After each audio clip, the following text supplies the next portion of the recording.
Hello students, I am Preeti. Welcome to G&R Institute of Management Technology Plans है। Today we are discuss about business organisation. Business organisation की हम first unit and second unit half हम करा चुके हैं। देखिए ये video आपके सिर्फ बीकॉम के स्टूडेंट्स के लिए ही नहीं है, अदरवाइज ये बीबीए, एमबीए एंड बीए वाले स्टूडेंट्स के लिए भी है, क्योंकि बिजनेस ऑर्गेनाइजेशंस के अंदर हम क्या पढ़ते हैं, बिजनेस ऑर्गेनाइजेशंस के अंदर हम बिजनेस से रिलेटेड टर्म्स को पढ़ते हैं। बिजनेस क्या होता है, कितने टाइप से बिजनेस होते हैं, किस किस फॉर्म में हम बिजनेस कर सकते हैं, किसके बिजनेस को चलाने के लिए अगर पार्टनरशिप में खोलना है या फिर हमें एक सिंगल सोल प्रोप्राइटर में खोलना है, एकांकी व्यापार खोलना, तो हमें इसके लिए क्या क्या एलिजिबिलिटी होनी चाहिए, क्या क्या हमारे वो होनी चाहिए, फॉर्मेलिटीज़ क्या क्या होनी चाहिए, तो हम सारी चीज़ें पढ़ रहे हैं इसके अंदर हम। तो ये एक मोस्ट इंपॉर्टेंट वीडियो है आपके, जो आगे आपके लिए फ्यूचर के लिए बहुत बेनिफिशियल हो सकती है। और प्लस जो आज हम टॉपिक पढ़ाएंगे बीकॉम के एग्ज़ाम के पर्पज़ से भी बहुत इंपॉर्टेंट है, क्योंकि लास्ट एग्ज़ाम में भी आ चुका है, तो इसे थोड़ा सा केयरफुली सुनिएगा आप लोग। तो आज हम स्टार्ट करते हैं।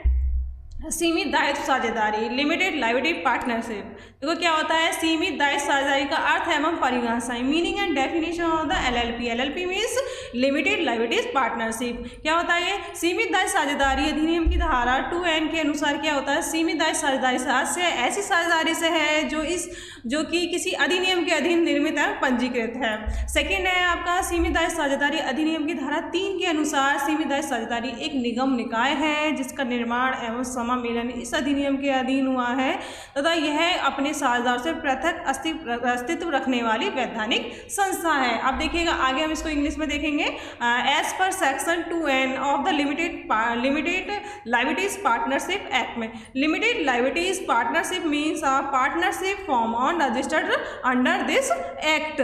सेकेंड आता है आपका according to section 3 of the limited liabilities partnership.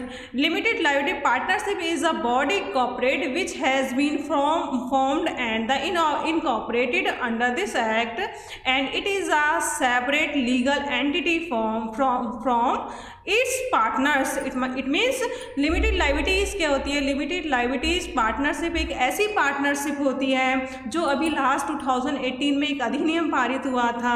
एक होती है सिंपल साझेदारी, दूसरी होती है लिमिटेड दायित्व साझेदारी। इट मीन्स इसको क्या है, इसको इस्टेब्लिश करने के लिए हमें पूरे जो एक कंपनी होती है, कंपनी के अकॉर्डिंग हमें क्या होता है, जैसे कंपनी को रजिस्टर कराना पड़ता है, इसी तरह से जब हम कोई एलएलपी कोई कंपनी खोलते हैं तो उसके लिए हमें क्या करना होता है, 2018 के अंदर हमें क्या करना होता है, 2008 के अंदर उसे हमें रजिस्टर्ड कराना होता है। इसका जो फ्लो होता है पूरा स्टार्ट करने का एक कंपनी के जैसे भी होता है, ऐसे क्या होता है लिमिटेड लायबिलिटी साझेदारी, और ये एक कोऑपरेटिव संस्था होती है। इसके देखो क्या क्या कैरेक्टरिस्टिक्स होते हैं, सीमित दायित्व साझेदारी की विशेषताएं, features and characteristics of the LLP.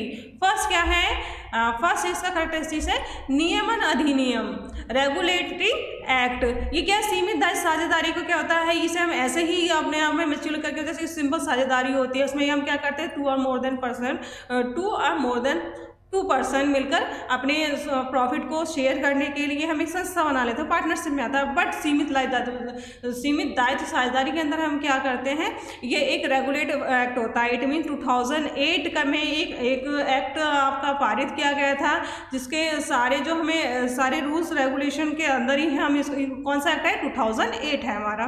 Next आता है हमारा सम्मिलित संस्थाएं, इनकॉर्पोरेटेड एसोसिएशन। सीमित दायित्व साझेदारी के अंदर होता है, इसमें हम जो संस्था है उसको हमें क्या करना पड़ता है, रजिस्टर्ड करना पड़ता है रजिस्ट्रार के पास में, और ये सम्मिलित संस्था होती है हमारी। नेक्स्ट है पृथक वैधानिक अस्तित्व, separate legal entity. It means जो सीमित दायित्व साझेदारी है इसका क्या होता है, अपने जो भी उसके पार्टनर्स होते हैं उनसे उसका अस्तित्व जो होता है वो अलग होता है, और ये कैसा, इसका अस्तित्व कैसा होता है, एक वैधानिक पर्सन होता है। इट मीन्स ये कैसी होती है, ये आर्टिफिशियल पर्सन होती है।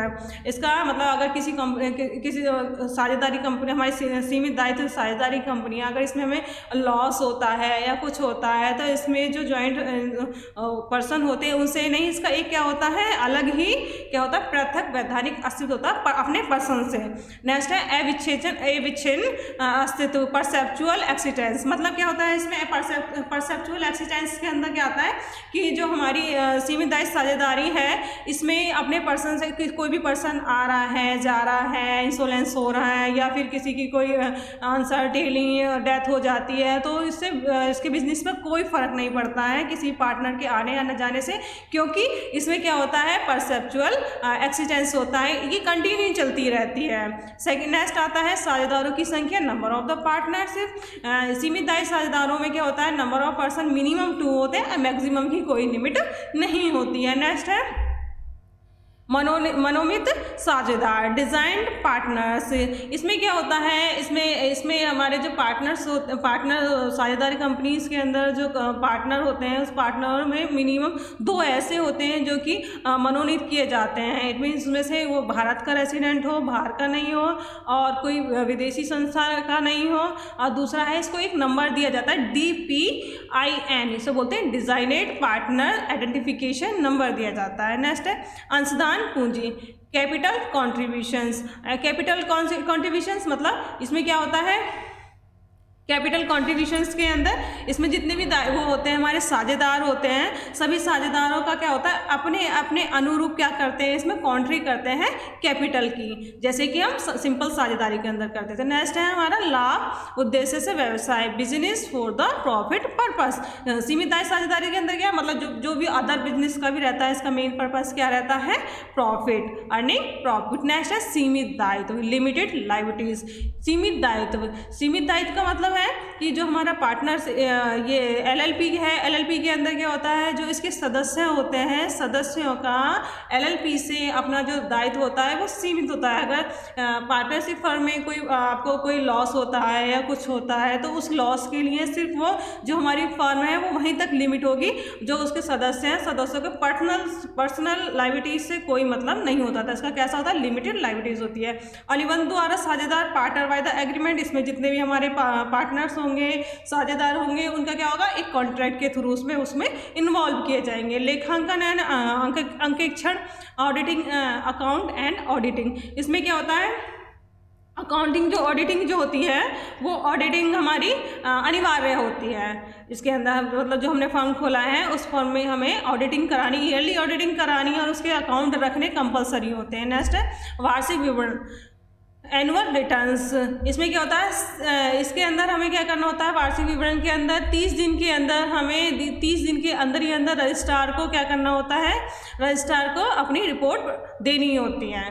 ठीक है, तो ये था हमारे सीमित दायित्व साझेदारों की विशेषताएं हमने बताई थी कैसे ये, और आगे हम पढ़ेंगे इसी के आगे हम इसे पढ़ेंगे साझेदार एवं सीमित दायित्व साझेदारों में अंतर, difference between partnership firm and the limited liability partnership. एक सिंपल पार्टनरशिप होती है, मैंने पहले भी आपको बताया था, एक सिंपल पार्टनर होती है, दूसरी जो नया एक्ट हमारा 2008 में आया है उसमें क्या है, सीमित दायित्व साझेदार। इट मीन्स यहाँ पे क्या होते हैं, सारे राइट्स एंड रेगुलेशन उससे थोड़े से डिफरेंस हो जाते हैं। देखो क्या क्या डिफरेंस है, ये डिफरेंस हमारे लास्ट एग्जाम में भी आ चुका है, तो थोड़ा केयरफुली देखें आप। देखो पहला हमारा है अंतर का था, बेस ऑफ द डिफरेंस, फिर हमारे पार्टनरशिप एंड LLP पार्टनर।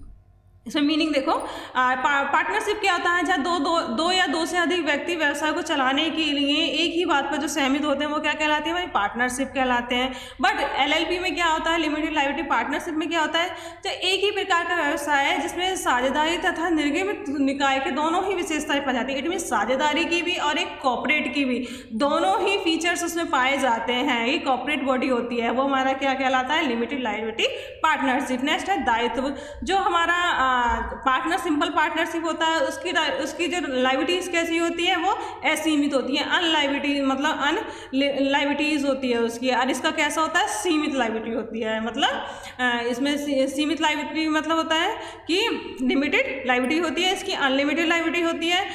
मतलब पार्टनरशिप में क्या होता है, पार्टनरशिप के अंदर अगर किसी को कोई प्रॉफिट होता है या लॉस हो रहा है, कंपनी इंसोलेंस हो जाती है, तो उसकी पर्सनल एसेट से उसको वसूल किया जा सकता है। बट सीमित लायबिलिटीज के अंदर क्या होता है, इसमें अगर किसी कोई फर्म है या LLP वाली फर्म है, तो इसमें क्या कोई लॉस हो रहा है या इंसोलेंसी हो रहा है, तो पर्सनल जो उसमें पर्सन जो बचे हुए सदस्य हैं उनका क्या है, उनकी पर्सनल एसेट से कोई मतलब नहीं होती है। वो कहाँ तक सीमित रहता है, उसके बिजनेस तक रहता है। अधिनियम, इसका एक्ट कहाँ से है, जो पार्टनरशिप एक्ट है वो 1932 के अंदर हमारा इसके सारे रूल्स एंड रेगुलेशन आते हैं। जबकि LLP के जो है वो उसके रूल्स कहाँ से, कौन सा एक्ट होता है इसका, 2008 का है। नेक्स्ट है पंजीकरण, रजिस्ट्रेशन। इसका जो पार्टनर सिंपल पार्टनरशिप होता है, इसका रजिस्ट्रेशन कराना आपकी मर्जी है कि आप अगर इसे वैध बनाना चाह रहे हैं, मतलब वैलिड रूप में करना चाह रहे हैं, तो ऑप्शनल है कि आप इसका रजिस्ट्रेशन करा भी सकते हैं। और LLP में क्या होता है, जब आपको ये मैंडेटरी होता है 2008 के अंदर हमें रजिस्ट्रेशन कराना अनिवार्य होता है। नेक्स्ट है सदस्यों की संख्या, नंबर ऑफ द मेंबर। इसमें पार्टनरशिप में क्या होता है, अधिकतम वर्तमान में कितने पार्टनर का रख सकते हैं हम, 50 रख सकते हैं। और इसमें जो अगर सरकार चाहे तो वो 100 भी कर सकती है मैक्सिमम।